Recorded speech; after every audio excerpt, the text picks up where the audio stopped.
रम जा मनवा रम जा अपने राम में। रम जा मनवा। ओ रम जा मनवा रम जा अपने राम में। रम जा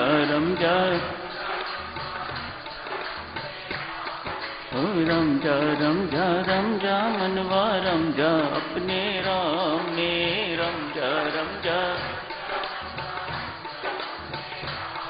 ओ रम जा मनवा रम जा अपने राम में। रम जा ओ रम जा मनवा रम जा अपने राम में। रम जा ओ रम जा मनवा रम जा अपने राम में। रम जा मनवा। ओ रम जा मनवा रम जा अपने राम में। रम जा मनवा।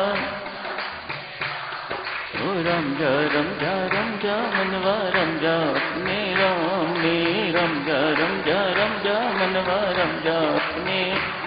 ओ रम जा मनवा रम जा अपने राम में। रम जा मनवा रम जा अपने राम। ओ रम जा मनवा रम जा अपने राम। ओ रम जा मनवा रम जा अपने राम में। रम जा मनवा रम जा अपने राम में। पूज्यपाद स्वामी जी महाराज ने आज मन को प्रबोधन नामक प्रसंग लिया है। स्वामी जी महाराज हम सबसे निवेदन कर रहे हैं, अपने अपने मन को प्रबुद्ध कीजिएगा, सोए हुए को जगाइएगा, अच्छी तरह से समझाइएगा। प्रबोधन का अर्थ है अच्छी तरह से समझाना। सोया हुआ है तो उसे जगाना, उसे भी प्रबोधन कहा जाता है। आपने देखा साधक, कोई ऐसी पंक्ति नहीं जहां स्वामी जी महाराज ने मन को ये नहीं समझाया। थोड़ी सी नाम की महिमा बताते हुए साथ ही ये कहा कि मन, इस नाम का जप कर, इस नाम पर भरोसा रख, इस नाम पर विश्वास रख, इस नाम की आराधना कर, इस नाम की उपासना कर। ये स्वामी जी महाराज का शाश्वत उपदेश है साधकजनों। हर प्रसंग में यही फरमाते हैं।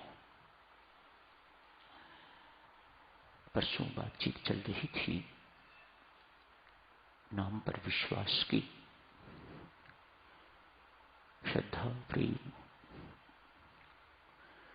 गांधी जी की चर्चा चल रही थी। युग के बहुत बड़े विश्वासी हुए हैं राम नाम, बहुत उच्च कोटि के विश्वासी महात्मा गांधी।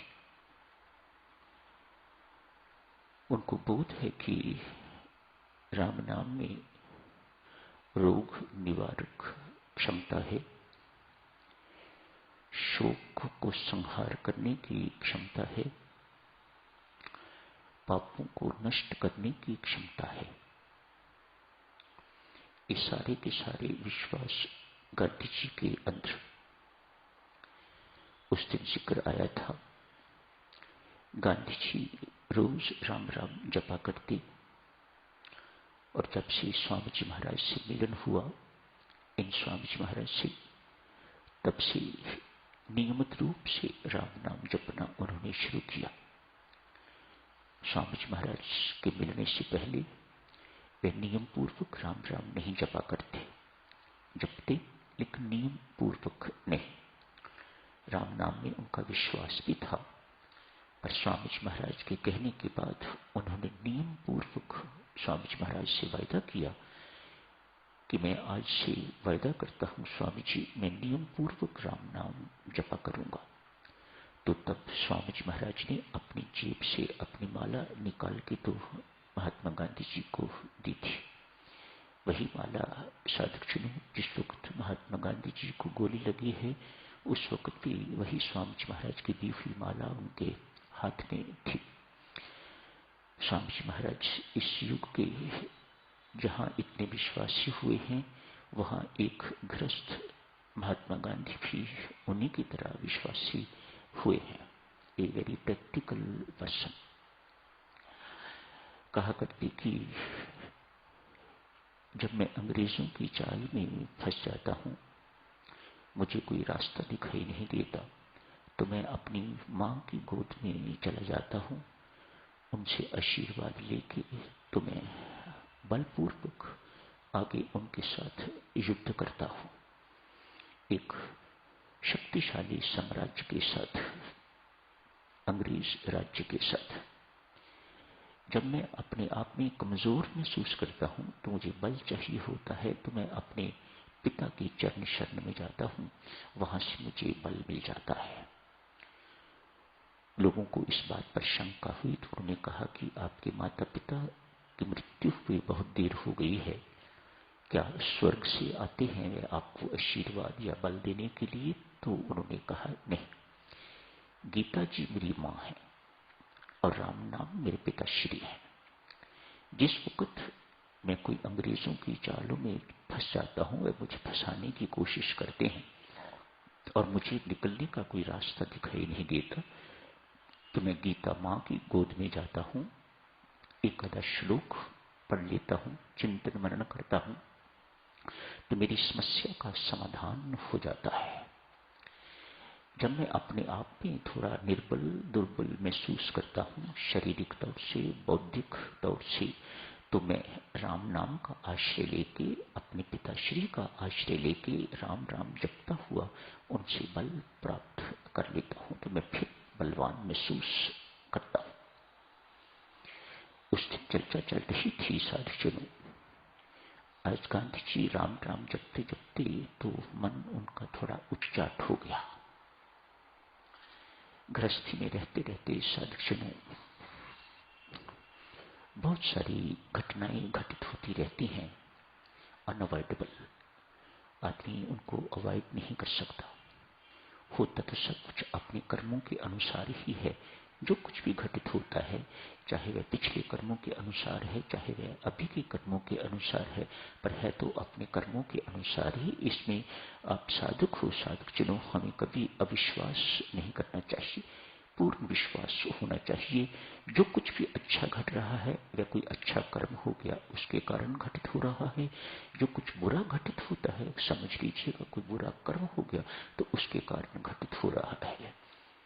कईयों का फल तत्काल मिल जाता है, कईयों का फल साल 2 साल के बाद, कईयों का फल इस जन्म में, कईयों का फल अगले जन्म में। ये निर्भर करता है कि आपने कैसा बीज, कैसा कर्म बीज बोया है। उदाहरण क्या, आज रात को आपने भोजन खराब खा लिया या आइसक्रीम बहुत दिन की पड़ी हुई थी वह खा ली, तो मध्य रात्रि आपको दस्त और उल्टी लग गई, तो ये गलत कर्म का इमीडिएट प्रभाव।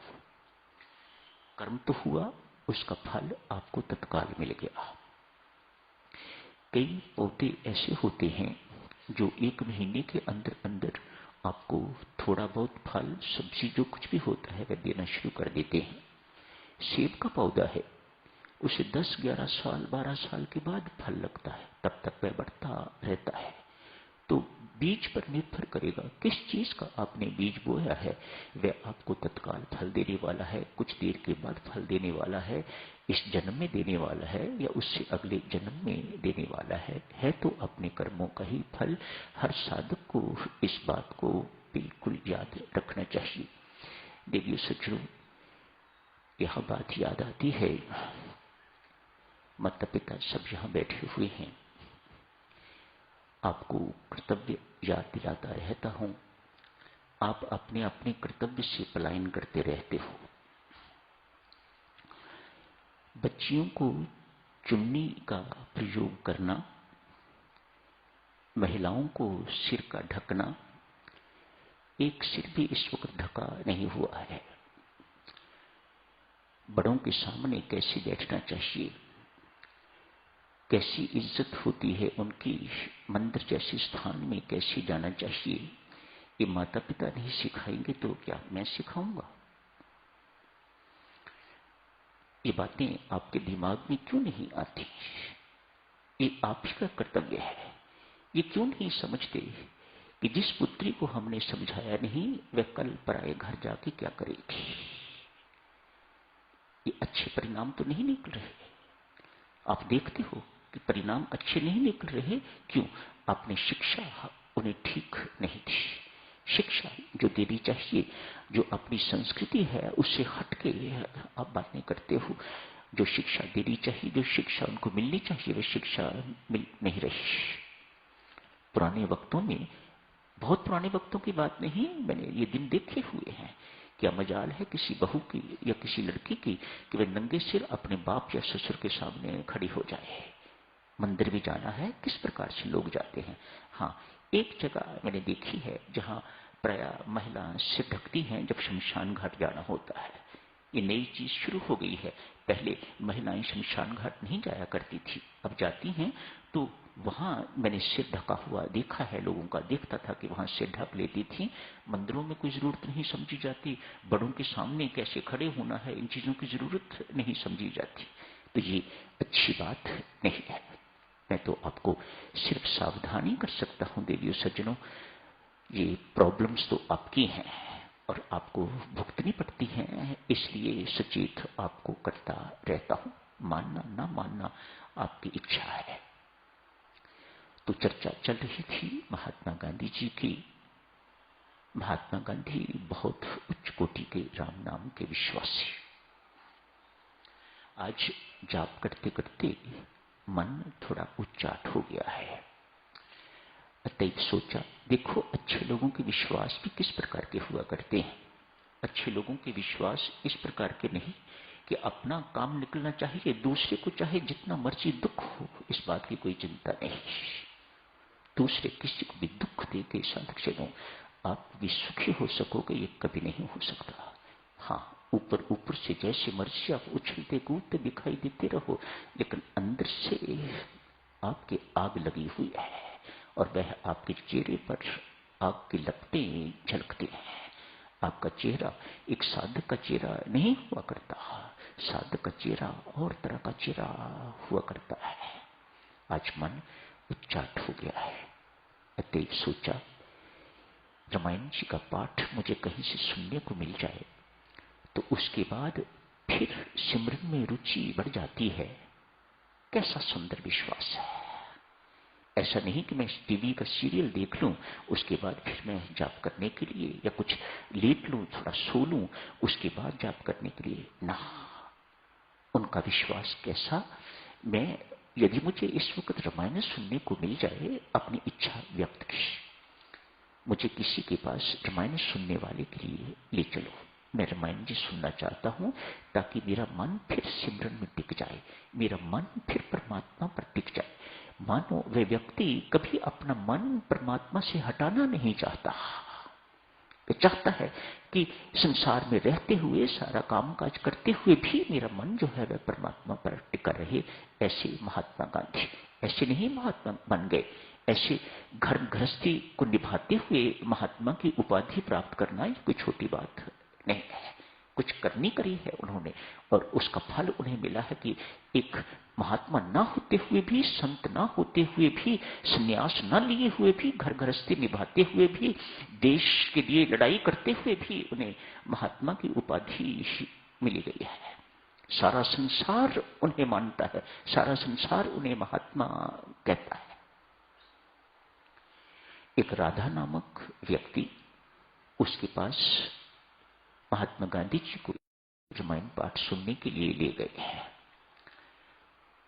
महात्मा गांधी उस व्यक्ति को देखकर, राधा ये पुरुष का नाम है, राधा को देख के चकित भी हुए और रामायण पाठ सुन के बहुत आनंदित हुए, मानो भर गए। सिस्टम फिर तैयार है राम नाम जपने के लिए, सिमरन के लिए फिर तैयारी हो गई। चकित क्यों? आनंदित तो हुए रामायण जी का पाठ सुन के, बहुत अच्छा लगा। वह राधा नामक व्यक्ति भाव विभोर होके रामायण जी का पाठ करता, दूसरों को सुनाने के लिए नहीं, अपने लिए भाव विभोर होके अकेला ही रामायण जी को गाता। कोई सुनने के लिए आ जाए, कोई सहयोग देने के लिए आ जाए, लेकिन अपेक्षा है नहीं कि आए मेरी रामायण सुने, मेरी आवाज सुने, ये करे वो करे, ऐसी बिल्कुल कोई किसी प्रकार की इच्छा उसके अंदर नहीं। बहुत अच्छा लगा महात्मा गांधी जी को। तो महात्मा जी ने पूछा, आप? हाँ बापू मैं। राधा को पूछा, आप? राधा ने कहा, हाँ बापू मैं। आप तो कुष्ठ रोगी थे। था। ये राम नाम का प्रताप है कि मैं कुष्ठ रोगी नहीं रहा। क्या किया आपने? महात्मा गांधी जी ने जिज्ञासा प्रकट की, क्या किया आपने? कहा, बापू सिर्फ राम राम जपा और बिल के पत्तों का जूस निकाल के, पानी निकाल के तो अपने घावों पर लगाया करता था, उससे मैं बिल्कुल ठीक हो गया। महात्मा गांधी ने कहा, अब समझा परमेश्वर ने क्यों मुझे इस राधा नामक व्यक्ति के पास भेजा है, क्यों राम राम जपते जपते मेरा मन उब गया, क्यों मेरे अंदर रामायण जी सुनने की प्रेरणा दी, ताकि मैं इस व्यक्ति की बात सुन सकूं, जिससे मेरा विश्वास परमात्मा के प्रति, परमात्मा के नाम के प्रति अनंत गुना सुदृढ़ हो। राम नाम रोग निवारक है, पाप नाशक है, शोक हरता है। महात्मा गांधी ने इन 3 शब्दों का प्रयोग किया। राम नाम में क्षमता है ये सब कुछ करने की, मेरा विश्वास अनंत गुना सुदृढ़ हो गया। इसी विश्वास के बल पर ही साधुजनों उन्होंने इतना बड़ा युद्ध जो है वह जीता। ठोक बजा के कहते हैं, मैं जिस वक्त बोलता हूं उस वक्त मैं नहीं बोलता। कैसा विश्वास है! ये बातें ऊपरी ऊपरी नहीं जैसे हम करते हैं, ना, उनके हृदय से निकला करती। एक स्वामी जी महाराज ऐसी बातें करें तो इनको तो शोभा देते हैं। ये तो व्यवसाय से, प्रोफेशन से ये संत महात्मा है, लेकिन वह व्यक्ति तो प्रोफेशन से संत महात्मा नहीं है। राम नाम के जापक को समझाते हैं कैसे राम नाम आपको जपना चाहिए। बिन भाव जपा हुआ, ऐसे साफ कहते, बिन भाव से राम नाम जपा हुआ बिल्कुल ऐसे जैसे कि टेप चल रहा है। ऐसी बातें जो अनुभवी संत महात्मा कहते हैं वह महात्मा गांधी कहा करते हैं। तो सच में समय हो गया है, कल जारी रखेंगे। एक बात और कहना चाहता हूं, बंकिम चंद्र चटर्जी की कल करेंगे बात उसकी। वे भी, उनका भी विश्वास राम नाम में कैसा विलक्षण, कैसा अद्भुत, कल कर लेंगे चर्चा इसकी। आज यही समाप्त करने की इजाजत है। धन्यवाद।